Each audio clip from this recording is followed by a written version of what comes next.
Hi everybody and welcome back to my channel. Today we're doing another apartment hunting video just because I had a fun idea to see if I could find the cheapest apartments in London, specifically around like the southeast Greenwich area, just because that's where I've been focusing my previous apartment hunting videos, just for any upcoming Greenwich students, because I myself was a Greenwich student. I had my graduation yesterday, so it's all very exciting, very topical, but I just thought I'd have a look, see what kind of prices you can get if you're a girl like me, if you're on a budget. Like, London can be a hard place to live. I've done so many videos about like cost of living in London, how much I spend living in London and all of those kind of things, but rent is something you really can't avoid. So I thought it'd be interesting to see what you can get for your money, what the cheapest apartment is in London, and we're gonna have a look at a few options. So as always, I've got my laptop down here. I'm gonna start screen recording and you guys can just kind of follow along and see how I go about apartment hunting here in London. Okay, so of course I've gone on to Rightmove. We all know by now it's one of my very favourites, and I'm just going to start by searching Greenwich. I'm probably going to change the search criteria, which you'll see. So let's do our filters. Actually, I'm going to do the filters after, because I'm pretty sure when you change your search area, the filters get, like, you lose the filters basically. So I'm gonna click on this map and click edit this area, just because obviously living in Greenwich, if you're going to that uni, is great, because I always find living closer to the uni helps a lot. I know when I moved further away from uni, I was like a half an hour drive. I didn't always go in just because it's a little bit further, you know? So I'm gonna expand this to like just kind of the general southeast. Maybe I'll include Stratford in there. So I'm going to click clear area and just make my own.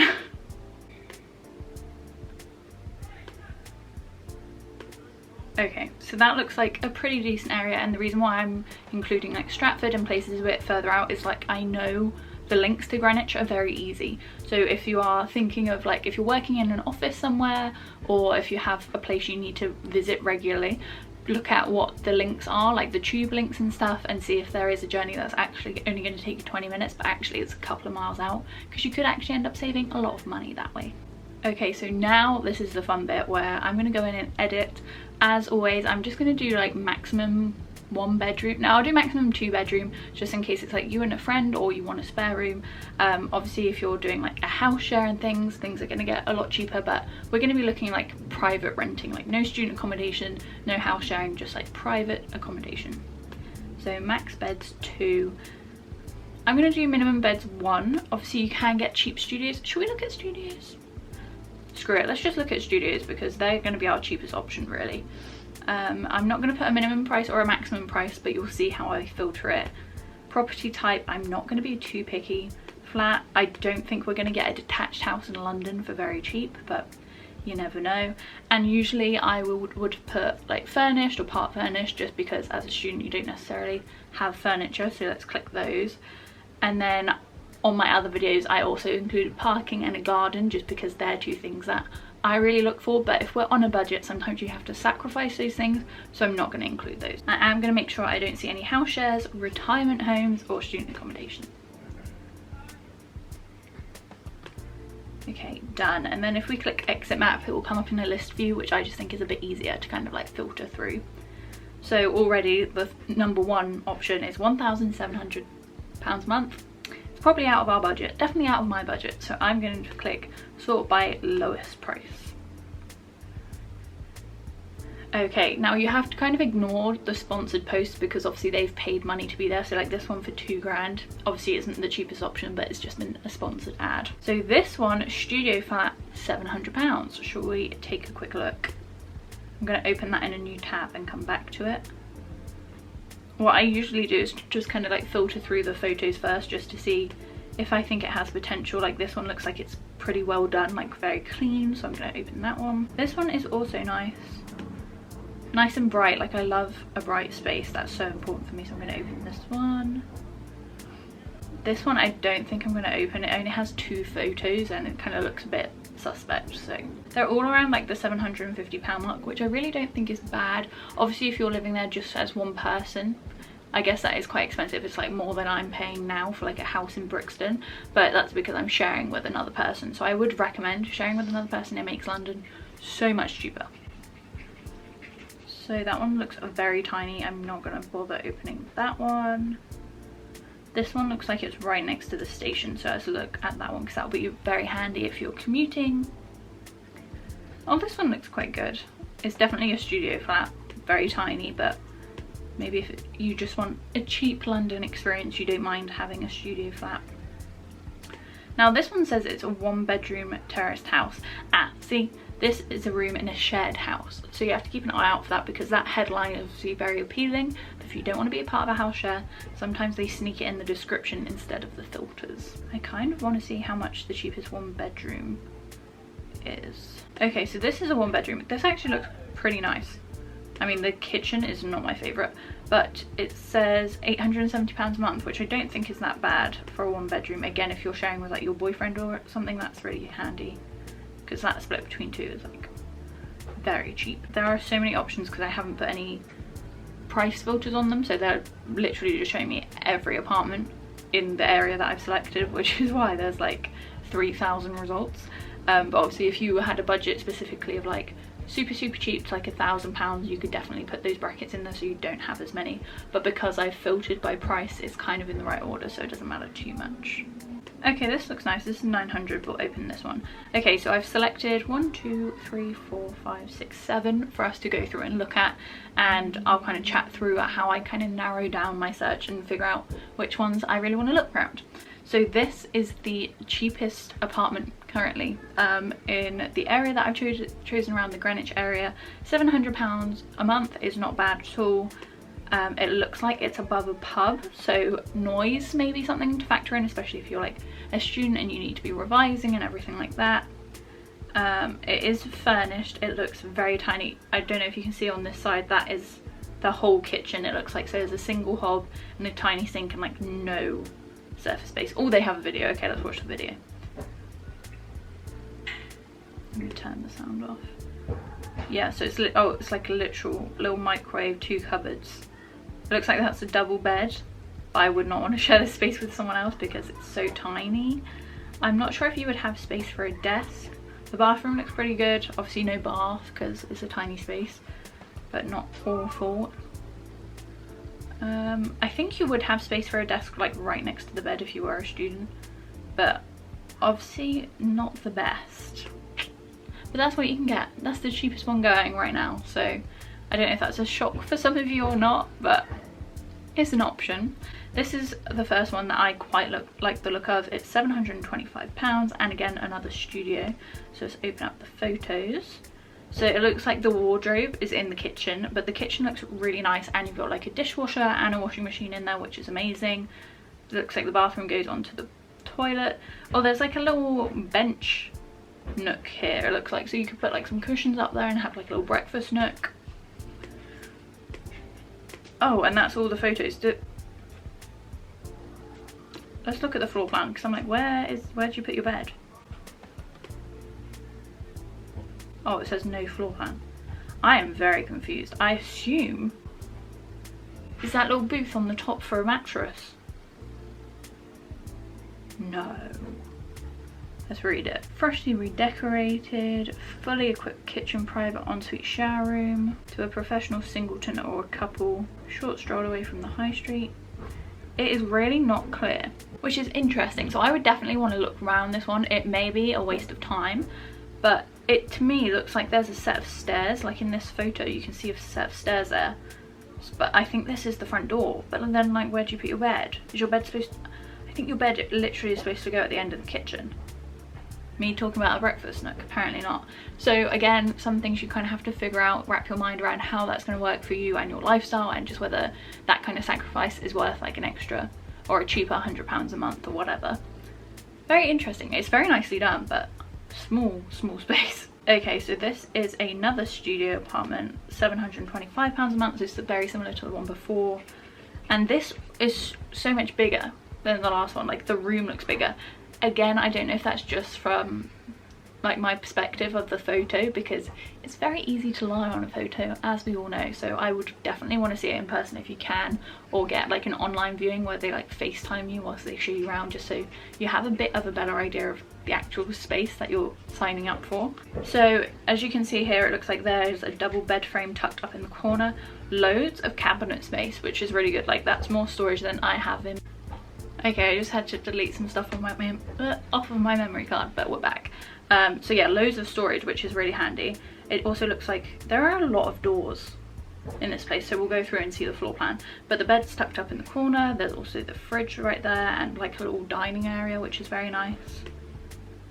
So it looks like this is like a communal entryway, and then you go through the door and this is your view. So okay, so there's not really a kitchen in here, literally just a fridge, which if you're a student, honestly, that's maybe not the worst thing in the world. Like, you could buy a microwave, stick it on top of the fridge, and you're pretty much good to go, because I definitely just lived off microwave meals and like jacket potatoes and things during my uni years, at least first year. So if that's a sacrifice you're willing to make, like if you're not a big cook necessarily, I'm definitely not, then that definitely wouldn't be a rule breaker. Pretty decent size. Again, I want to know what are through these doors.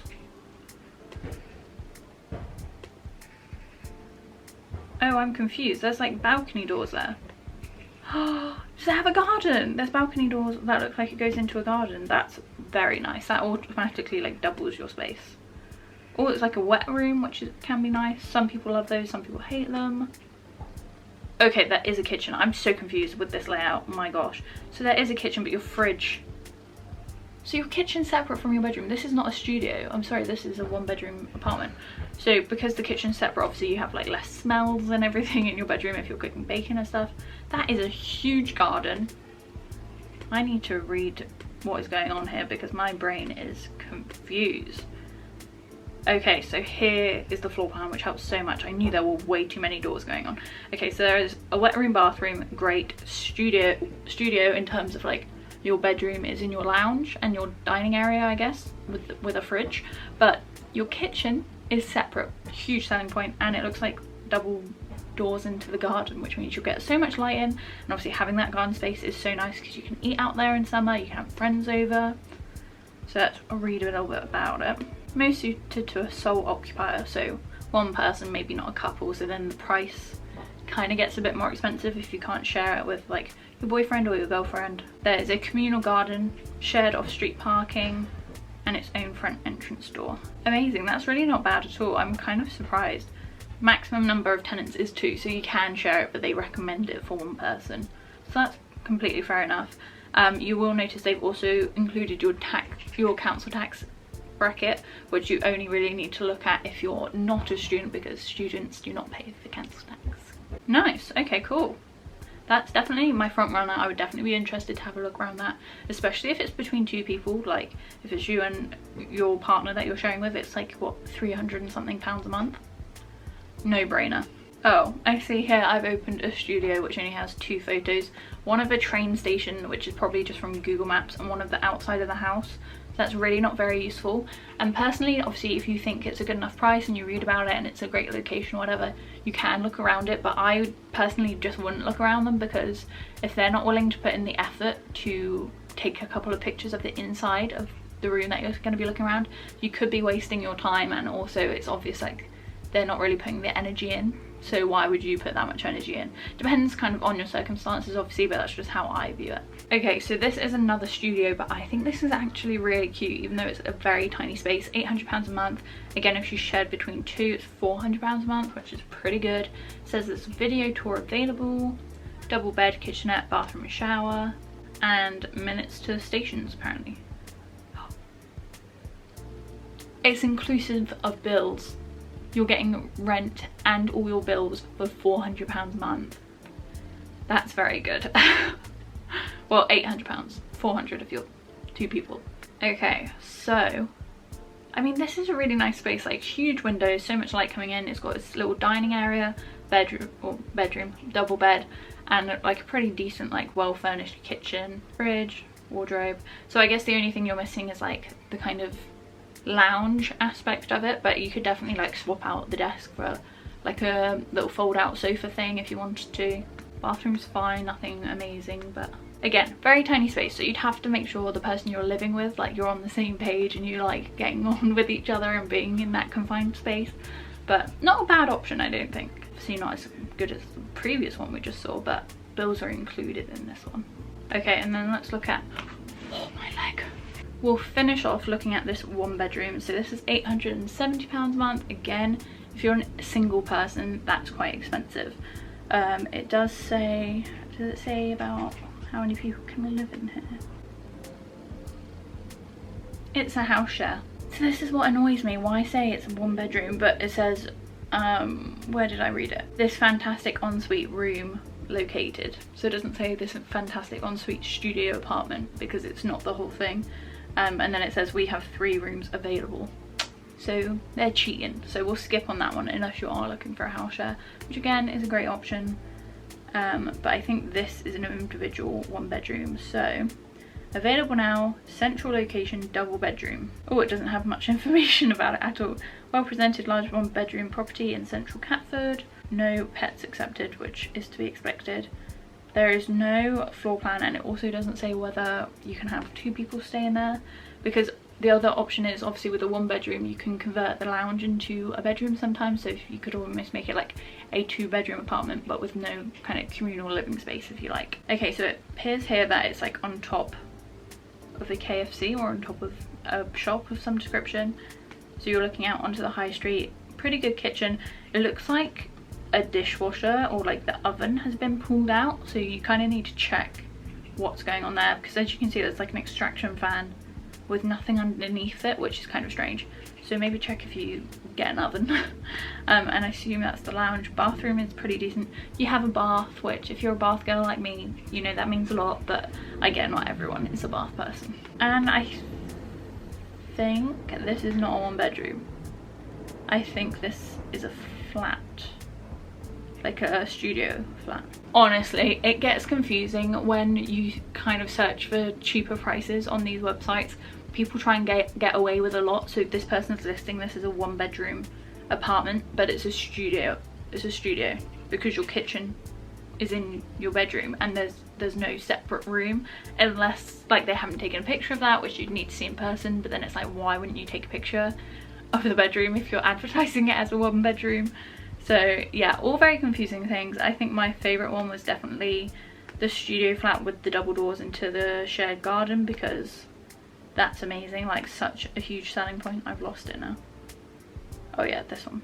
So that was £725 a month, which is not bad, especially if you're sharing it between 2 people. I think it's always cheaper to live with multiple people, either via a house share or with someone that you can split the price with. Obviously finding a 2 bedroom or a 3 bedroom, what have you, it is going to get more expensive, but split between you, hopefully it will be like a similar price, because obviously this studio apartment, if it was just 1 person, is currently paying £725 a month, and I'm paying £600 a month because I'm sharing with someone, and I have like a multi 2-floor house with a garden. So just things to consider, whether you can find someone to share those costs with, or if you're happy to live in a house share.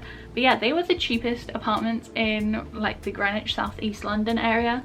I'm not blown away, honestly. I thought we'd find some real steals, or like some real tiny shoebox apartments for like £300, because I know sometimes you see some crazy stuff in like New York, and I'm sure there would be some in like further central London. East is a little bit different, but yeah, not hugely shocked by any of those. Just kind of like, you could probably get a better deal, which as a newcomer to London you probably wouldn't know. So that's why I do these videos. I like to share my experience and just kind of point out some things that I would definitely be looking for if I was in your position looking at these apartments.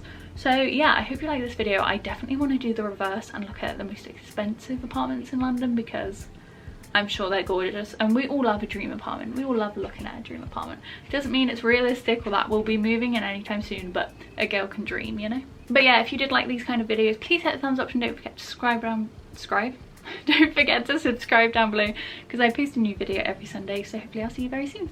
Bye.